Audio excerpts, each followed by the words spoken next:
Hello everyone and welcome back to the Great Ace Attorney Adventures. Last time we sorted out the mess at the pawnbrokery, involving who was the rightful owner of the overcoat. And it was, of course, Ginny, as we've always thought, no matter how suspicious it may have looked. And we also kind of discovered there's a bit of a conspiracy going on with Eggert Benedict. That's definitely not his real name, but there is something brewing over there. So anyway, this time we've come back to our little apartment here with all of our friends. So we're gonna have a little discussion because we're expecting Ginny to come over. Let's see what's up. So by Ginny, you mean Miss Lestrade, the young woman from the McGilda case 2 months ago, right? What other Ginnies do you know, my man? Yes. Who else stole my experimental smoke grenade launcher? Who also, sorry. Although after that trial, I invited her back here and we had dinner together. And now we're the best of friends. Oh, hee, what a lovely tale. Yes, now if I bump into her on the street, she runs away as fast as she can. Oh, are you telling me she didn't give... Well, I guess she never gave back the smoke grenade launcher. But she still has it. And I chased after her down the back alleys. Interesting idea of friendship. And then I let her have the latest color of smoke grenade I've developed. Oh. There's so many beautiful colors in the world. Ginny wants me to make a whole rainbow. I suppose this means you've let Miss Lestrade keep the smoke grenade launcher, have you? Yes, that's right. I got bored of it anyway. Hurley always reacts the same way when I shoot him with it now. Why are you shooting him with a smoke grenade launcher? Poor Hurley. Oh, I can't wait for Ginny to arrive. It's been too long since she last came over. I'm so excited. I just hope she does actually come. Yeah, she didn't really give a clear indication that she was coming. We're just assuming that she is. I'm sure you've been wondering, why is it that I live here with Hurley, haven't you? Well, it has crossed my mind. That and where are your real parents? Oh, she got serious all of a sudden. My mommy and daddy aren't with me anymore. Yeah, that's kind of what I expected. Mommy passed away when I was born. And around the same time, my father, oh my, I don't like looking at this sad picture. Oh. Well, he had to go away to a faraway land because of one of the cases he and Hurley were working on. Oh. Wait a minute. Did you say he and Hurley? Oh my gosh. She's Watson's daughter, isn't she? That would make total sense. Yes. Daddy and Hurley were always solving mysterious cases together. She didn't mention that before. He wrote them all up in his diaries. That's what's in the metal chest over there. Really? He recorded them all? So, you mean it's true? Mr. Sholmes really did have a partner with whom he tackled some of his most taxing cases? Oh, yes. I mean, it's always nice to have one, isn't it? So Mr. Sholmes' partner was your father? Exactly. Hurley told me I wasn't allowed to look in the chest. But that only made me want to look even more. So I opened it up. And found your father's memoirs. Yes, so I asked Hurley. Who wrote these? He nearly fell off his chair. But then he told me. That's when I found out that the author of all of those accounts was my father. So Iris's father was Mr. Sholmes' partner. Oh man. Oh. Like I don't think Ryunosuke has put it together yet, but I'm pretty sure I'm right about this. If so, that's really tragic. I practically lived with Hurley all my life. I was tiny when he took me in. So, it came as quite a shock. Well, he died relatively recently, though. Maybe I'm wrong about this. Hang on. I'm just gonna keep reading. When Hurley told me he wasn't ready, really my daddy, I mean. Oh, okay. It must have been done. I wonder why Mr. Sholmes chose to tell you, at such a young age. Hurley says it's because he wouldn't have been able to hide it from me. Oh? Well, having lived with Hurley all these years, you might say that his ways have rubbed off on me. There are some things I can just see. Especially lies. I almost know when people are lying before they open their mouths sometimes. Wait, when did she say her father died? Was it recently, or was it a couple years ago? I might be way off base. Right. Anyway, I was so fascinated when I read Daddy's diaries. That's what inspired me to write The Adventures of Herlock Sholmes, actually. I'd always assumed Mr. Sholmes simply told you all those thrilling stories. Oh no, Hurley's hopeless like that. He forgets everything. As soon as he solved the case, it all but vanishes from his mind. Yeah, we've seen that. Oh, I see. The other day, it was so embarrassing. As usual, he totally forgot about the case he just solved. I wonder if he has, like, some kind of medical disorder. That would be really interesting, or maybe he really is just like that. I wouldn't pass this game to, you know, put a serious medical disorder on someone, because that's happened.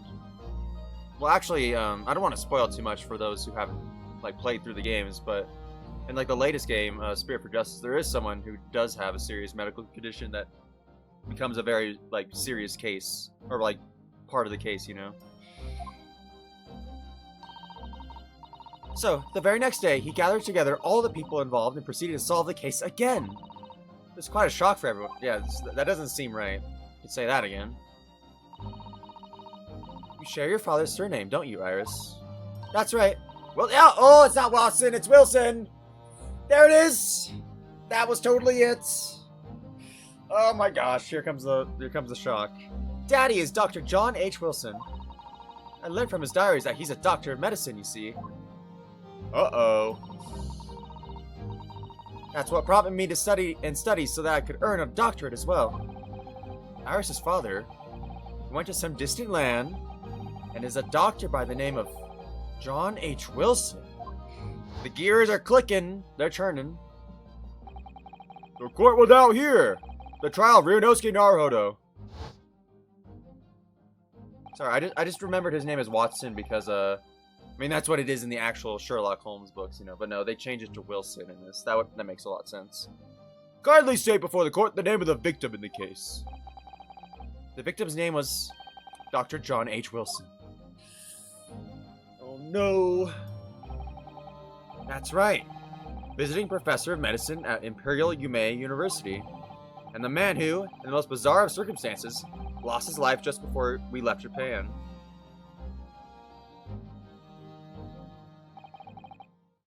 Mrs. Sato. Yes. Perhaps we shouldn't pursue this conversation any further at this time. I think that would be for the best. I wonder if she's realized it too. Surely she must have. Oh, my dear fellows! How good to see you! Oh, Mr. Sholmes! Why ever did you not make your presence known to me before? Dude, you were in one of your trances or whatever. Huh. Well, no matter now. So, how the devil are you? We've been with you for most of the day. Goodness, really? Do tell me, Mr. Sholmes, is your violin unscathed? My violin? Whatever you talk about, dear madam. Oh, never mind that now. I have something far more interesting to show you. Behold, my dear fellows. Oh, another music box disc. Oh, this just occurred to me too. Again, like, minor spoilers. I won't go into great detail about it. When I was talking about the last case of the latest game, Spirit of Justice, I was actually thinking of the proper last case, but if I recall correctly, in the DLC case of that game, there was another person who had a serious, you know, mental condition, that, like, seriously impacted the case, you know, and that's also reminding me of this moment right now, too. Oh, another music box disc. No, not another disc, Mrs. Sato. This is the one Gregson demanded we hand over as evidence. Mr. McGilded's disc. Oh my.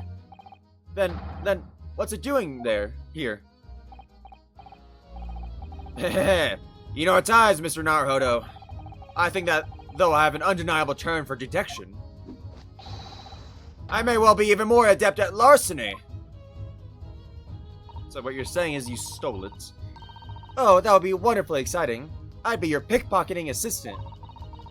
And Bruno could be our go-to lawyer if we ever got caught. Right. Plus, Susie has such beautiful handwriting, she could write all of our menacing crime notifications. What? Yes, I'd be delighted. No! I'm just going to pretend this conversation never happened, I think. We got the perfect team together for that. Alright, let's talk about it, now that you're out of your trance here. I seriously wonder if he has some sort of memory disorder. I don't understand. How did that disc come to be in your possession? I thought Inspector Gregson took it back to Scotland Yard. Quite correct. And that sort of uncompromising attitude is precisely why I always carry some of this. That's a bar of caramel, Mr. Sholmes. Your one and only friend in times of loneliness, if I'm not mistaken. If you'll humor me, my dear fellows, cast your minds back to when the good detective confiscated the disc.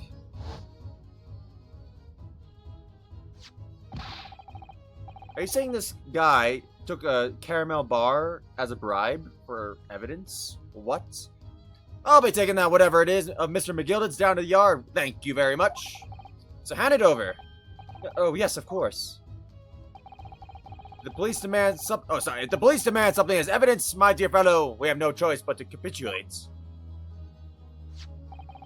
It's all yours, Inspector.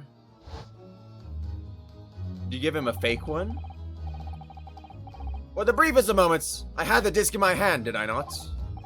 Yes, you did, but I still don't understand. It was at precisely that moment that I summoned my one and only friend into action. Okay, so he didn't steal it, he just never gave it to him. I pressed the disc into a pair of bars, like this. What? What? That's amazing. He made a mold of the disc? The disc and all the minuscule protrusions have made an image in the caramel. Indeed! This caramel is quite exceptional. I developed it myself, you know, so I can't speak there. Suitably soft for making impressions, but resistant to melting. The result of a precisely controlled solution. How extraordinary. Carrying a pair of these on one's person frequently proves very useful indeed. Wait, so we have the molds and the actual disc? How is that possible? Take a house key, for example. A simple press, and its unique form is duplicated. I can enter anyone's property at will, and never without high sucrose nourishment.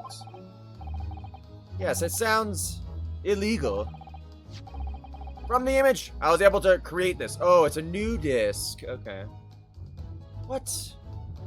How was that? Okay. I confess I was most curious to know what manner of music would issue from the disc when played.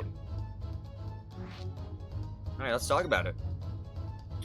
What's the song? Do tell us then, Mr. Sholmes. What music does the disc play? Well, unfortunately, I have no idea. No idea? None whatsoever. He probably doesn't have the player. Are you familiar with the workings of a music box, my dear fellows? No, I'm afraid not. Goodness, you don't know, Runo?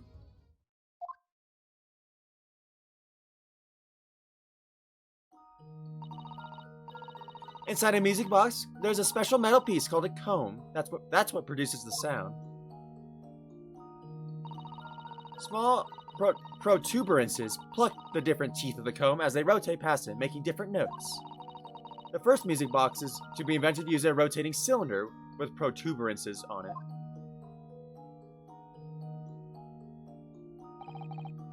But over time, a new type of player was produced, which uses discs such as these. So I assume, like, the further out from the center of the disc you get, they change in pitch. That's how I assume they work. With that development, the popularity of music boxes spread far and wide, all around the globe. Why exactly? Because the discs are easy to produce, and can be interchanged to facilitate the playing of different tunes. There are a great many firms in Europe now manufacturing music boxes as a result. It's wonderful to be able to enjoy music, even when no performer is present. But it is the very success of the invention that means we are now presented with an insurmountable problem. But what do you mean? As you may imagine, the construction of one firm's music box does not match that of another. And we have no way of knowing in which music box this particular disc was designed to be played. There's no resolution to this problem, I'm afraid. It is quite intractable. Ah, I see. So that's why. Naturally, I tested the disc in those few music boxes I have at my disposal. That doesn't sound right. But as you can hear, to no avail. That sounds like gibberish. The results were equally unsatisfactory in this one. So, I'm presently engaged in acquiring an example of all the music boxes ever made in Europe. Every single one. That's Hurley for you, always taking things too far. But my dear girl, an unsolved riddle is quite repugnant to my constitution. But surely all the different types in Europe will amount to a huge volume of music boxes, won't it? Yes, that is certainly true. In the worst case, I shall just have to ask you to vacate the attic room. What? Wow. This man's gonna have an attic full of music boxes. Maybe it's not music at all, but if it's like some sort of code. That's my current theory. Alright, Magnus McGilded. Not a name I expected to hear again so soon.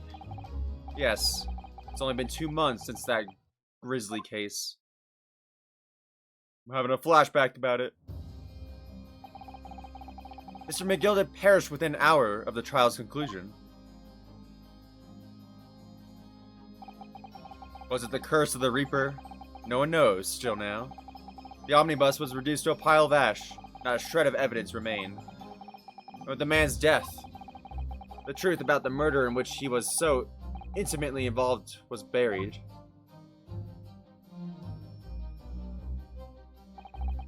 Even though we successfully established Mr. McGilded's innocence in the trial, the newspapers are still claiming that it remains an unsolved case.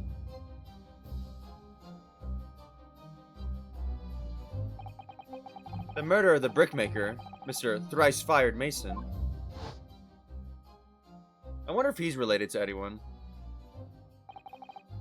In the end, the truth of the matter remains a mystery. We still have no idea what really happened that night.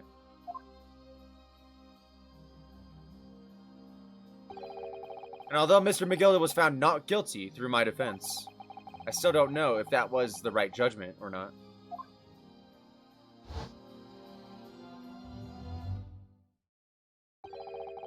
It would appear that the case is not yet closed.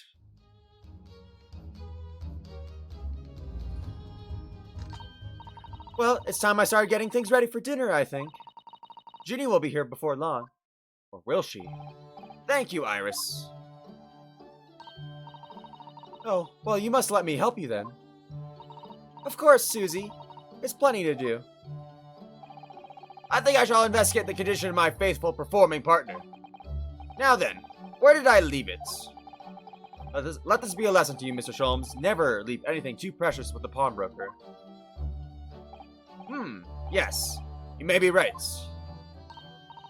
Oh, that reminds me of something Mr. Winnebago said before. He said that he had a manuscript of Iris's, in pawn, didn't he?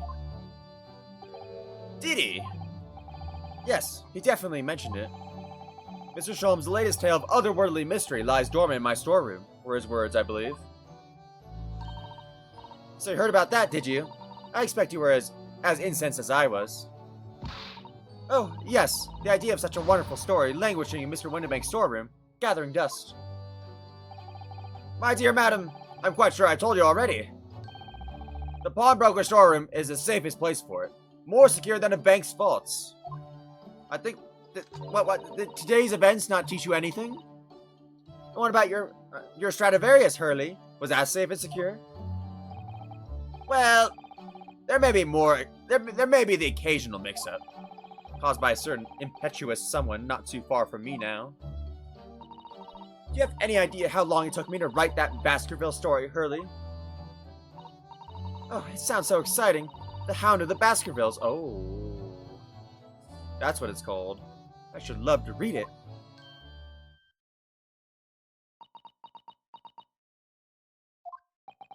That's the name of the episode, I think. Or this case, I should say.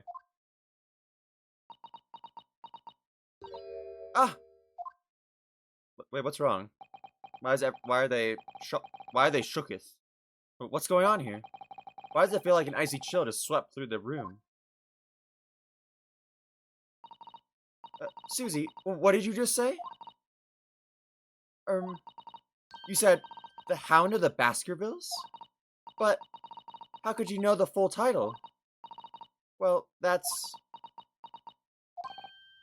because Mr. Sato is such a great fan of all the stories about Mr. Sholmes, of course. But Runo, the Hound of the Baskervilles, has never been published. What? When I showed Hurley the manuscript, he told me that I wasn't allowed to publish it yet. I don't understand. That's why he said he'd keep it safe. Until it was the right time for the story to be made public, you see. So that's why the manuscript is at Windibanks? And yet, how could Susie here know its title? I forget, did we hear the title, or did she just make that up? I'm trying to remember now. Because I definitely remember him talking about the manuscript, but I don't remember if he actually said the title out loud or not. Oh, I'm so confused. Well, Hurley, what's going on?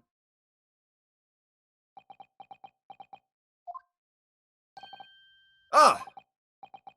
What is it, Mr. Sholmes? It would appear our guest has arrived. Oh, she just snuck in here, did she? Miss Lestrade! This was a bad idea. I knew I weren't welcome. I'm going. Oh, and she gone. She gone! No, wait! Miss Lestrade! We've all been eagerly awaiting your arrival. Haven't we, Iris?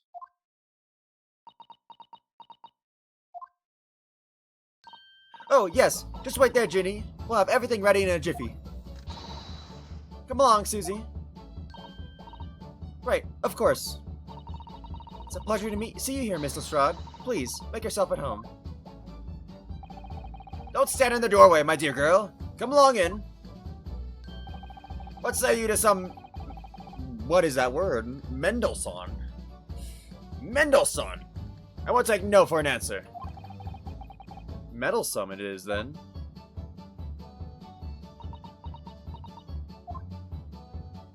Oh. Oh, and the cat's here, too.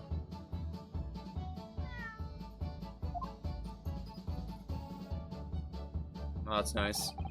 That evening, Iris prepared us a meal that was even more delicious than usual. Mrs. Sholmes' violin performance was in no way meddlesome. And Gina, as we came to call her, taught us all how to steal things from one another without being noticed. Oh, did she? What? Everyone thoroughly enjoyed themselves, well into the night. That is an odd topic of conversation to come up. Alright, 9:34 p.m. Naruhodo's legal consultancy.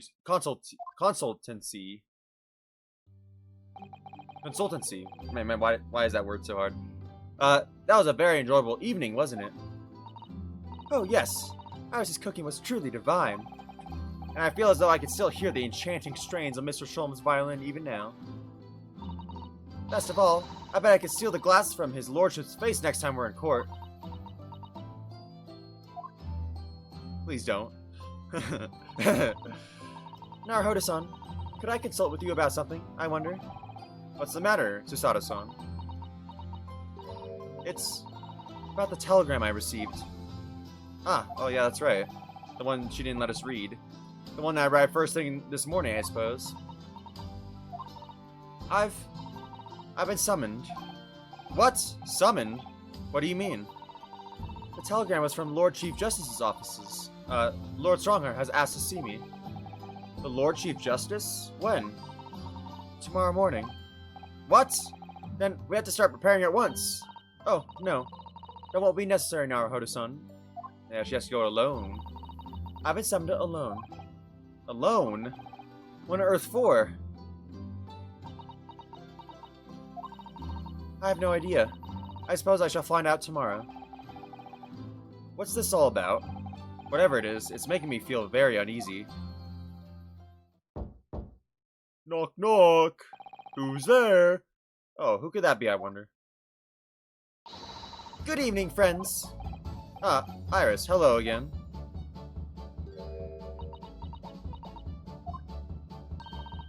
And Gina, too. Yes, Ginny's gonna stay with us tonight. She's gonna sleep in with me. Isn't that right, Ginny? Well, yeah. How lovely! Let me make a pot of tea.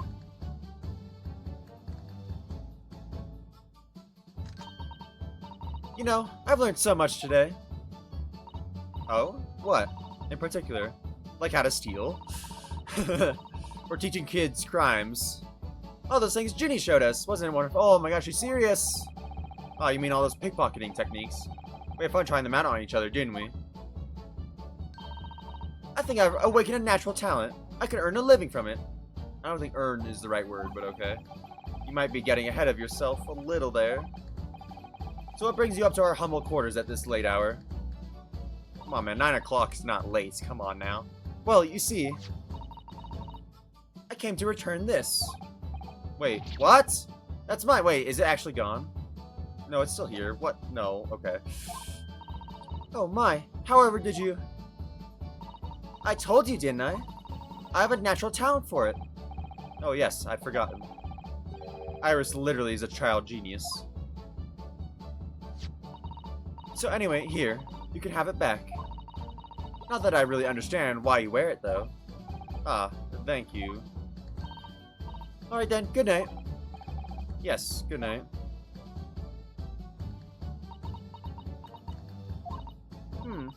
So this is your office, is it? What do you think, Ginny?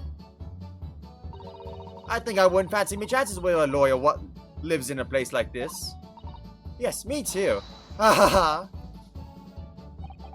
It seems as though Iris here still has something she'd like to talk about. Yeah, she hasn't left yet.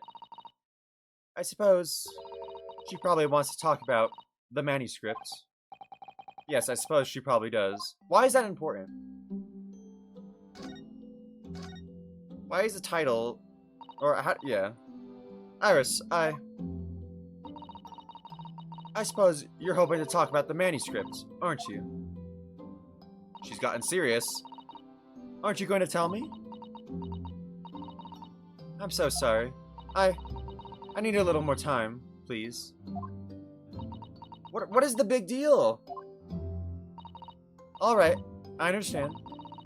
I hope I haven't made you feel awkward.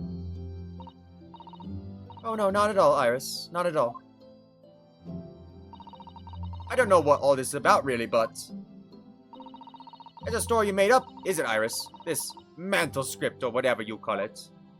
I cannot do her accent consistently. I'm so bad. It's not exactly a story that I made up. It's something I read in Daddy's diaries. Daddy's? That's right. I don't suppose I've mentioned it to you before, Ginny, but... My daddy was Hurley's assistant once. His partner. Eh? They solved all sorts of strange and mysterious cases together. Is that right, mister? Hang on, I need to see something. How old is he? He's 34. She's 10, okay. 17, okay. Good to know. Okay, wait, hang on a second. Who else was that? Oh, that was a detective, okay.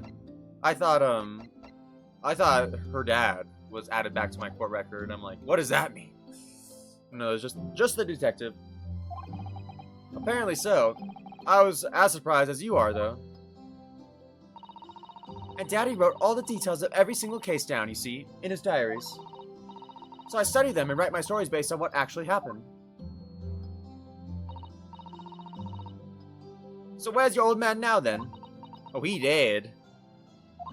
Yeah, don't make her do the sad face again. I can't handle it. He had to go away on urgent business to a faraway land. He'll be gone a very long time. Oh! She doesn't know that he's dead. I see. I see how it is. So, I've never really met him. Oh, right. Come to think of it. I don't know anything about Gina's parents either. Perhaps we should ask her. Ooh, we're just gonna pry into everyone's personal lives now then, are we? Iris, this Hound of the Baskervilles story. I take it it's another tale inspired by your father's accounts? That's right. I thought it was fascinating. But it's different somehow. From the other cases, I mean. Oh, how?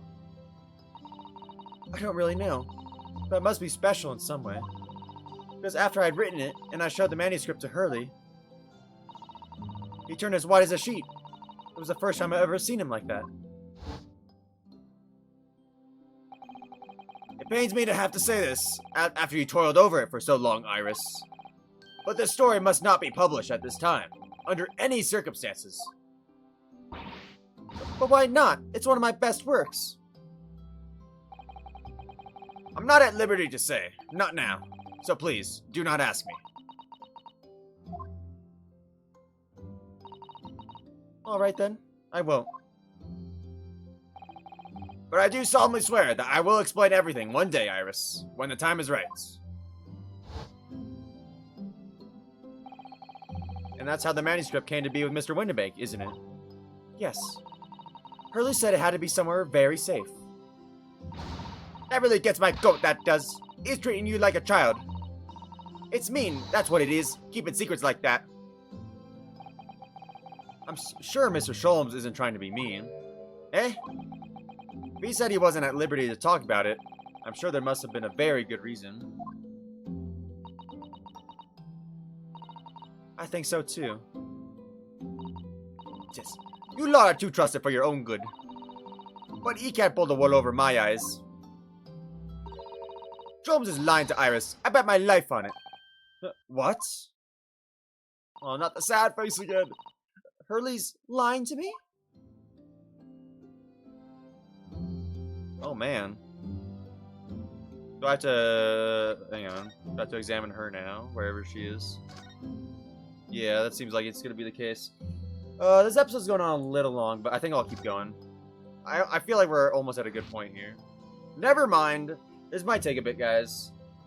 There's 2 dialogue options, so maybe I should just leave that there. Like I said, I don't want it to be too long. So I hope you guys enjoyed today's episode. Next time we'll discuss things with Gina here, and maybe we'll get to the bottom of things. So I hope you guys have a good day, and I'll talk to y'all later. Have a good day, guys. Bye!